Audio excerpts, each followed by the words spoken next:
कई बार हम financial planning करते समय कुछ मिस्टेक करते हैं। जैसे मान लीजिए जब हम फाइनेंशियल प्लानिंग कर रहे हैं और हमारी फाइनेंशियल सिचुएशन ठीक नहीं है और हमारे ऊपर क्रेडिट कार्ड का लोन है या हमने कई टाइप के पर्सनल लोन भी ले रखे हैं, लेकिन उस सिचुएशन में भी हम कई बार क्या करते हैं, कुछ सिप कर देते हैं म्यूचुअल फंड में या कुछ आरडी टाइप के कर देते हैं। तो उस सिचुएशन में हमारे लिए बेनिफिशियल होगा कि हमें कुछ समय के लिए वो आरडी या सिप को स्टॉप कर कर अपनी जो भी क्रेडिट कार्ड की पेमेंट है या लोन वगैरह की पेमेंट है उनको तुरंत भुगतान करना चाहिए, क्योंकि उनका रेट ऑफ इंटरेस्ट ज़्यादा है।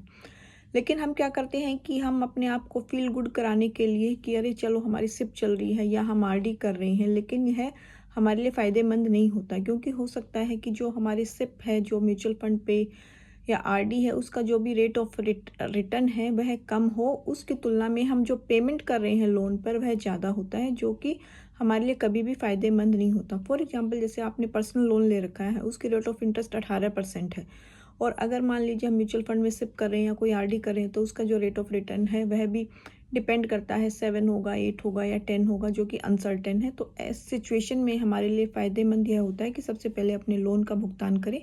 उसके बाद अगर जब हमारी फाइनेंशियल सिचुएशन ठीक हो जाए, देन उस सिचुएशन में हमें अपनी आरडी या सिप वगैरह के बारे में सोचना चाहिए। Thank you for watching. Please do like, share and subscribe my channel. Thank you so much.